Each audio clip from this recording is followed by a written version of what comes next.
कर्क राशि, साल 2026 कर्क राशि वालों के लिए मिला जुला लेकिन संतुलित और आत्मविकास से भरा रहेगा।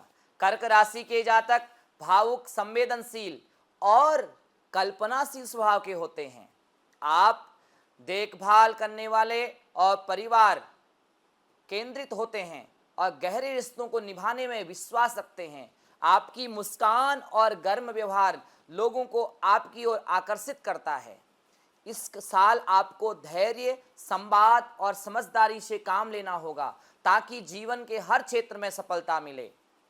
करियर की बात करें, साल 2026 में कर्क राशि वालों के लिए करियर की शुरुआत थोड़ी धीमी और चुनौतीपूर्ण हो सकती है। ऑफिस में कुछ विवाद या गलतफहमियां हो सकती हैं जिससे तनाव बढ़ सकता है, लेकिन साल के दूसरे हिस्से में स्थिति बेहतर होगी।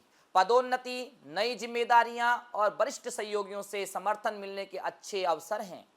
और जो लोग नई नौकरी या व्यवसाय शुरू करना चाहते हैं उनके लिए साल का दूसरा हिस्सा अनुकूल रहेगा। उद्यमिता में वृद्धि और नए प्रोजेक्ट के अवसर मिलेंगे। धैर्य और केंद्रित प्रयास से करियर में अच्छे परिणाम होंगे। फाइनेंस, वित्तीय मामलों में साल 2026 समझदारी से खर्च करने और बचत करने का है। शुरुआत में अनावश्यक खर्चों से बचना होगा और विलासिता से ज़्यादा खर्चा न करें। साल के बाद 6 महीने में आय बढ़ेगी जिससे आर्थिक स्थिरता आएगी। निवेश के नए अवसर मिलेंगे, खासकर रियल एस्टेट और म्यूचुअल फंड में। व्यापार करने वालों को नकदी प्रभाव पर ध्यान देना होगा और देर से भुगतान से बचना होगा। बजट बनाकर रखना लाभकारी रहेगा। कुल मिलाकर आर्थिक स्थिति संतुलित रहेगी यदि आप अनुशासित और सतर्क रहेंगे। सिंगल, लव, मैरिड लाइफ वालों के लिए प्यार, रिश्तों के मामलों में यह साल खास रहेगा। शादीशुदा कर्क जातकों के लिए साल की शुरुआत में छोटे मोटे झगड़े हो सकते हैं, लेकिन जल्द ही समझदारी से सब ठीक हो जाएगा। साल के दूसरे हिस्से में प्यार और भावनात्मक संबंध बढ़ेंगे। जो लोग रिश्ते में हैं या लिव रिलेशनशिप में हैं उनके लिए यह साल रोमांटिक और सहायक रहेगा।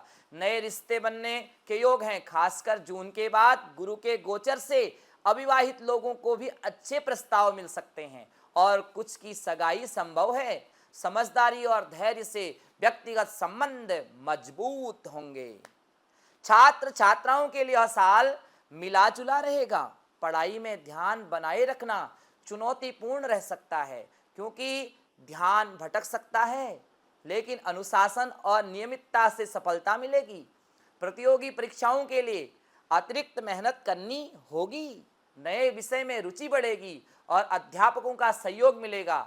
समय प्रबंधन और तनाव नियंत्रण के लिए ध्यान और विश्राम तकनीक अपनाएं। परीक्षा में अच्छा प्रदर्शन करने के लिए विश्वास और मेहनत जरूरी है। कुछ छात्रों को छात्रवृत्ति का या विशेष अवसर मिल सकते हैं।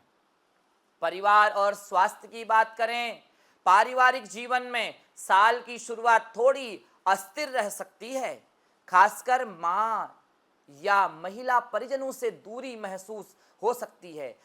इसके लिए घर में श्री राम रक्षा यंत्र स्थापित करें। साल के दूसरे हिस्से में पिता या जीवन साथी के साथ संबंध सुधरेंगे। परिवार के साथ समय बिताने से गलतफहमियां दूर होंगी और सामंजस्य बढ़ेगा। स्वास्थ्य की दृष्टि से यह साल मध्यम रहेगा। भावनात्मक तनाव कम करने के लिए योग, ध्यान और सकारात्मक सोच अपनाएं। नियमित स्वास्थ्य जांच और सही आहार से शारीरिक स्वास्थ्य मजबूत रहेगा। मानसिक स्वास्थ्य का ध्यान रखना जरूरी है। रेमेडीज की बात करें, अपने घर में शमी का पौधा लगाएं और रोजाना उसकी देखभाल करें। इससे सकारात्मक ऊर्जा बढ़ेगी और घर में सामंजस्य बनेगा। भगवान शिव की आराधना करें, इससे लाभ होगा।